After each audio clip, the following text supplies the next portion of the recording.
Hello everyone, welcome you all to this new video. So from this video onwards we are going to be discussing with the important concepts, the upcoming two videos, that is with respect to the waveguide T's. Okay, so this is not the letter T, the spelling you please note it down, T-double-E. Okay, waveguide T's.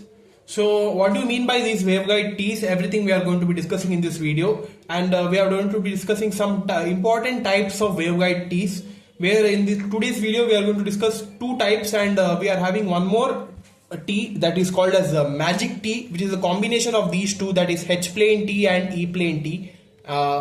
One is called as parallel T and one is called as series T. So those two let us see in this video, and this magic T is a combination of these two, so it requires time, so that's why I'm going to do this a separate video. Okay, so in this video we are going to be discussing with the concept of what do you mean by these waveguide T's, and two important types of waveguide T's, one is H plane T and one is E plane T, and the parameters with respect to scattering matrix and all other parameters for different ports, everything we are going to be seeing in this video. So stay tuned, don't skip any part of the video, because whatever I do in today's video and the next video is very important, and the one question is fixed with respect to the waveguide T. Any one of them would be definitely asked in the final exams as well as the internals. So please listen to it very carefully. This notes I am going to be circulating it in the video's description. You won't be getting it immediately. Those who are watching it, the latest ones, those who are watching it, I guess you won't be getting the notes immediately. After a few days it would be updated. Okay, so don't worry about that, just listen to the video. Okay,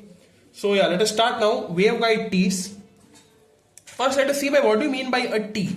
A T junction is defined as the junction of three or more waveguides in the form of the letter T. Okay, so in this case we are having different waveguides, where these waveguides, what it does is it would be having different ports from which the waves are getting traveled, and it would be getting one particular direction to be traveling. Okay, so those components are called as T's here, and it is a combination of, or it can be called as a junction of three or more waveguides in the form of the letter T. Okay, so this is all about the explanation of waveguide T. Then we are having three types of waveguide T's. One is called as H plane T. H plane T is also called as parallel plane T, and another one is E plane T, and that is also called as series plane T, and one more is the combination of these two, H plane as well as E plane, that is called as magic T. Okay, so from the S parameter Ti, it is evident that a T junction is characterized by a 3x3 matrix, because as I've told you in the definition, it consists of three or more waveguides, minimum of three. So it would be consisting of three ports also. So if they are having three ports, then the order of the scattering matrix also would be 3x3. Okay. A short circuit may always be placed in one of the arms of the three port junction in such a way that no power can be transferred through other two ports. Okay. So for this waveguide T, if you want to make any short circuit, and that is in these T's you should be remembering one point, that is we are having a minimum of three ports, right? And any one of the ports would be activated at a time. All the three ports cannot be activated at a single period of time. So that's why if you want to close other two ports, you should be doing short circuit, right? Whereas that is in the general circuit. So in case of waveguide T's, we are taking the help of the arms here, where we are having the two opposite arms, and those two arms are called as side arm and collinear arm, where with respect to that we could be closing the other two ports, and which port is needed to be activated, that we can keep it, and other two ports can be closed or terminated. Okay, so those are the arms which is present in that I'm going to show you in the diagram of a three port junction in such a way that no power can be transferred through other two ports. That is, if we close those other two ports, the power cannot be transferred with respect to those two ports, because that would be closed, and you would be having a smooth transmission with respect to a single port. Okay, yeah. If the junction is symmetric about one of its arms, that is if we are having the symmetry condition in one of the arms, or whatever the arms present in that T, if it is following the symmetry condition in any one of the arms, a short circuit can always be placed in that arm. Okay, so if we see, wherever we see that symmetry condition, just keep in mind that short circuit or that port can be neglected. Okay, so you should be checking for the symmetry first, then only you could be neglecting that port, so that no reflection can occur in power transmission between other two arms. So if you want to avoid reflection, you should be closing the other two arms, right? So based on that, if you close it, there would be no reflection and the smooth transmission would be taking place of the wave. It is impossible for a general 3-port junction of an arbitrary symmetry to present the matched impedance in all the 3 arms. So if you want to have the matched condition, then you should be doing it one port at a time. It cannot be implemented using 3 of the ports together. Okay, so that is meant by this sentence. So this is all about the waveguide T's. Okay, so now let us get to the first kind of waveguide T, that is called as H-plane T. Okay, it is also called as parallel plane T, and this is the structure of H-plane T here. You see here, it is having 3 ports. With respect to that, the waveguides are getting traveled from 3 different directions. This is the first one, this is the second one, this is the third one. Okay, and they are named with the separate port names, that is, this is port P1, this is port P2, and this is port P3. Okay, so based on that 3 ports, we are having 2 arms, which I've already told you. One is called as collinear arm and side arm. What are the jobs of these arms is to neglect the other 2 ports and keeping 1 port at a time. Okay, so this is the structure of the H-plane T. Please note it down. So you see here some explanation of H-plane T. It is required in the exam also. You should be writing these points, then you should be getting with the scattering matrix conditions. Okay, first you see here, H-plane T junction is formed by cutting a rectangular slot along the width of the main waveguide and attaching another waveguide called H arm. This is the H arm, or it could be also calling it as the side arm. Okay, so it is a junction formed by cutting a rectangular slot along the width of the main waveguide.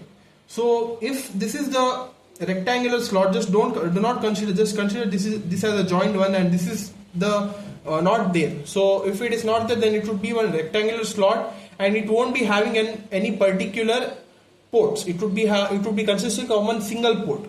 So it is cut in between so that it would be converted into multi-port network. Okay, port 1 and port 2, that is the opposite ends, one is port 1 and port 2, are called as collinear arms. Okay, that is, since it is opposite to each other, and the arm which is present in between that is called as the collinear arm. Port 3 is called as the side arm or the H arm. Okay, because it is present in between port 1 and port 2. Port 1 and port 2 are opposite, and port 3 is present in between them. So that's why that separation where that port 3 is getting added in extra in between that rectangular slot, that is called as side arm. Okay, order of the scattering matrix is 3 cross 3 because it is a 3-port network. Then a plane of symmetry divides the H plane into 2 parts which are mirror images of each other. Port 1 and port 2 are identical because of symmetry. Okay, since they are acting as the mirror image, if you divide it in between, it would be the reflection of the other, so that's why it is symmetric as well. So based on that, port 1 and port 2 are identical because of symmetry. Okay, so now let us assume that port 3 is perfectly matched. Okay, so for a perfect match condition, I have told you the diagonal elements should be equal to 0. Let us assume port 3 to be perfectly matched. In this case, they have assumed port 3. They have not assumed all the 3 ports.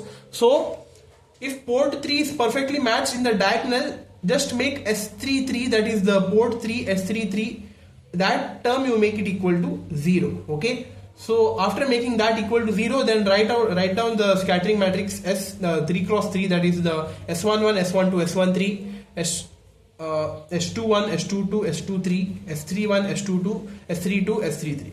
Why these are getting changed? Because you see here, in this case, S13 is equal to S23 because of the perfectly matched condition, and based on the collinear and symmetry conditions, S13 would be equal to S23. Okay, and based on the symmetry condition, since they are symmetric to each other, so that's why S21 also would be equal to S12 and S32 also should be equal to S23. Okay, because these two are for symmetry condition and S13 should be equal to S23 based on the symmetry conditions. These three parameters have come. So based on that, we have written it here. This was S21, right? So I have replaced it by S12, S22 as it is. Then S23 I have replaced it by S13, and this is S13.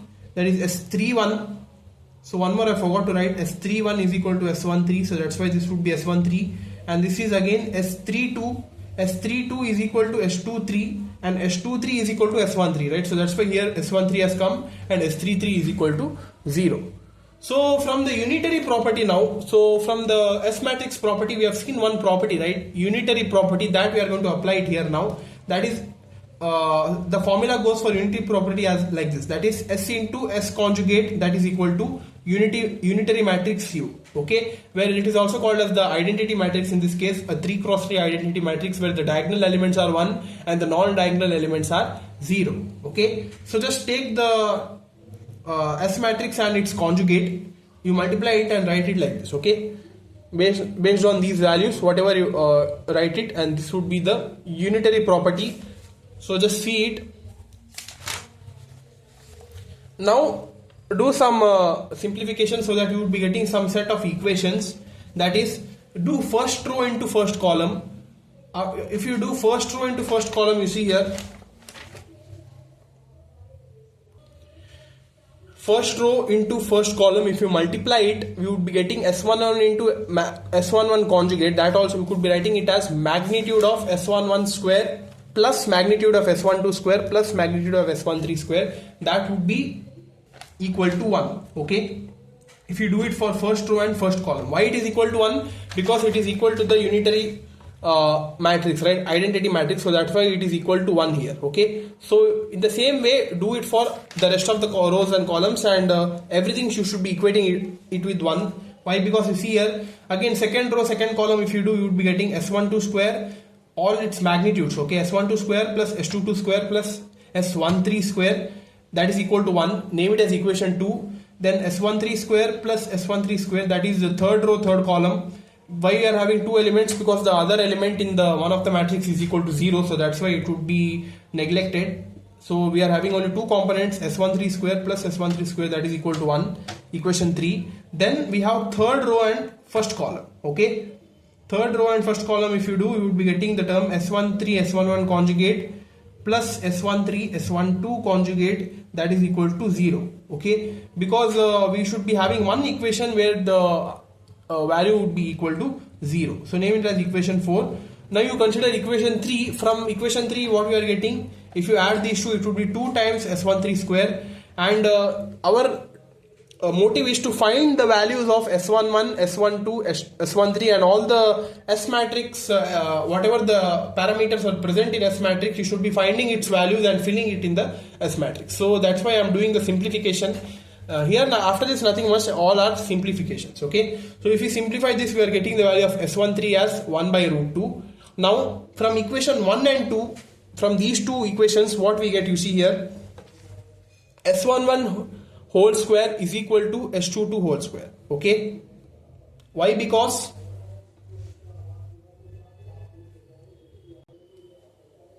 they are the diagonal elements, so that's why S11 whole square would be equal to S22 whole square. So that's why S11 is equal to S22, because the diagonal elements are always equal. They are not being exchanged. They are not different for a matched network. Okay, so from equation 4, here in equation 4, in these two terms, S13 is common. You just take it outside and you write it as S13 into S11 conjugate plus S12 conjugate equal to 0.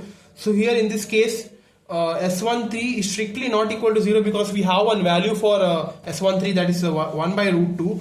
So that's why if this is not equal to 0, then obviously this term should be equal to 0, because in totally it is equal to 0, right? So if you multiply and if you want the answer to be 0, any one of the terms should be equal to 0. but in this case S13 is not equal to 0 because we have one value that is 1 by root 2. So this term which is there in the bracket should be equal to 0. That is S11 conjugate plus S12 conjugate equal to 0. That is equal to S11 is equal to minus S12 conjugate. Okay, so that's why I've written this here. So the one more relation we have got. Now with respect to this relation, substitute this in the following equations and get the values of S11, S12, S13. In this case I've got it as S11 as 1 by 2, S12 as minus 1 by 2 and S13 as 1 by root 2. Okay, just go through these equations, substitute the following values and write the values of S11, S12, S13, and based on this whatever the scattering matrix in the beginning we have written this in this scattering matrix, just fill those values and get the answer. Okay, so S11 is 1 by 2, S12 is minus 1 by 2, S13 is 1 by root 2, S21 now according to the matrix here it is S12, right? So S12 is equal to minus 1 by 2 and here it is S22. S22 is equal to S11. We have just proved it right now, so that's why since S22 is equal to S11, so whatever the value of S11 is there, you fill it here, that is 1 by 2. Then S23, in this case it is S13, so that's why S13 is 1 by root 2. Then we have S31, that is again equal to S13 because of the symmetry, so 1 by root 2. Then we have S32, here it is S13 because S32 is equal to S23 is equal to S13 which you have written beginning, so that's why it would be 1 by root 2 and S33 is equal to 0. Okay, since we have considered the port 3 is to be perfectly matched and be equal to 0, so that's why one port would be equal to 0 and one port would be neglected, and from any one of the port we are going to be calculating the scattering matrix. Okay, so this is the final scattering matrix which we got for the H plane T. Now you see here we know this condition, right? B is equal to S into A, so which I have discussed in the previous video. So based on that, what I am doing is for B matrix I am writing B1, B2, B3, where these are the inputs and this is the scattering matrix here, and these are the output, that is with respect to the scattering matrix whatever we have got, that is A1, it is getting multiplied A1, A2, A3. Now try to write the equations, that is B1 is equal to 1 by 2 A1 just multiply it minus 1 by 2 A2 and 1 by root 2 A3. B2 is equal to minus 1 by 2 A1 plus 1 by 2 A2 plus 1 by root 2 A3. B3 is equal to 1 by 2 A1 plus 1 by root 2 A1 plus 1 by root 2 A2. Okay, so these are the three equations. After that, you assume that A3 is not equal to 0. Okay, why A3 cannot be equal to 0? Because we have got already one S33 in port 3, we have considered it as a matched network, so that's why we have taken already this equal to 0. If you take A3 also equal to 0, then the final answer would be equal to 0. So you should be noting that A3 is not equal to 0. Let input power be at port 3 only. Why? Because we have considered it as a matched network, so let us consider input power to be only at port 3. Okay, so if we have only port 3, then the parameters of port 1 and port 2, A1 and A2 would be strictly equal to 0. Okay, so that's why A1 equal to A2 equal to 0. So now if A1 and A2 are 0 and A3 is not equal to 0, so in this equation substitute that and get the values for B1. B1 would be now equal to A3 by root 2 because A1 and A2 are 0, these two terms goes. B2 would be equal to again A3 by root 2, these two terms goes, and B3 would be totally equal to 0 because A1 and A2 both are equal to 0, right? So that's why we are getting now the values for B1, B2, B3 if we have input power at port 3 only. Okay, here we have considered only for port 3 because in the beginning we have assumed that the port 3 is perfectly matched. Okay, we could be doing it for port 2 as well as port 1. If you do that, the complete thing would be changed. So while explaining, you should be considering any one of the port and explaining. Okay, in this case we have considered port 3, so that's why we are getting these values. Let P3 be the power at input port 3. Okay, so at port 3 let us consider the power as P3. We see that this power is split into port 1 and port 2 equally. Okay, so this power would be split into port 1 and port 2 equally because we are blocking it and if we block that, whatever power is generated from port 3 would be equally split between port 1 and port 2. So that's why we are getting this condition, that is P3 is equal to P1 plus P2, assuming the junction to be lossless. Now P3 would be equal to 2P1 or 2P2.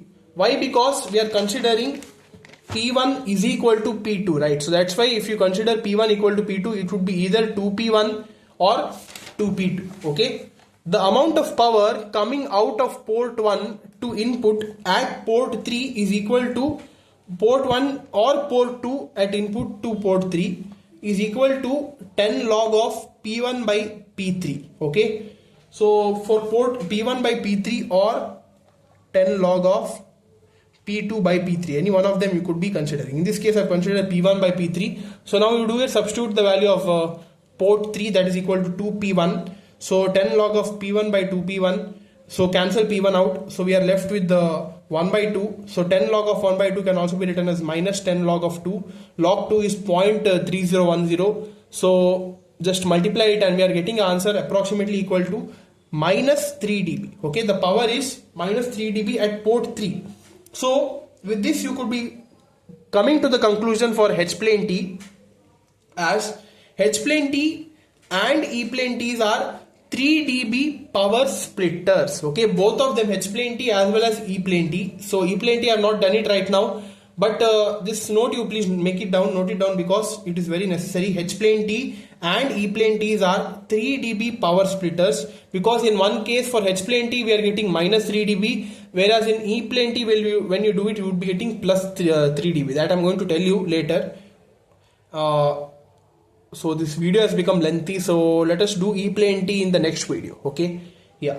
So what I was telling, the power is splitted 3 dB in positive as well as negative direction if you have the amount of power which is generated from a port which is matched condition, which is not considered. Okay, if it is matched then it would be equal to 0. So from which port we are not considering it, from that port the power is splitted to other two ports and the power is splitted in one factor, that is 3 dB. Okay, whether it would be positive or negative, but this word you should be remembering. Okay, hence the power coming out of port 1 and port 2 is 3 dB downwards with respect to input power at port 3. Therefore H plane T is also called as a 3 dB power split. Okay, also E plane T is also called the same, but in case of E plane T it is 3 dB upwards, whereas in case of H plane T it is 3 dB downwards. Okay, so this is the main difference between H plane T and E plane T, and the complete concept of H plane T I have explained it in this video.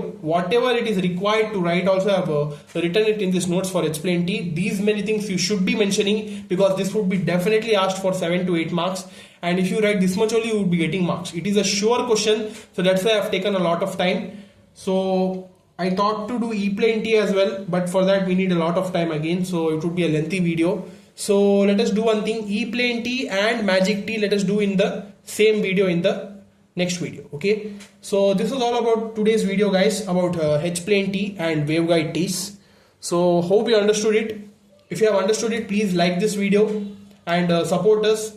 Comment down your valuable opinions about how you understood this and whether you are understanding correctly, whether you need any improvement or suggestions.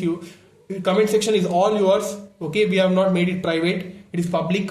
Whatever is your opinion, it is for you to express. Okay, so please comment down and support us by subscribing our channel and like this video. Okay, so let us see in the next video with the next concept of E plane T. Okay, stay tuned. Thank you.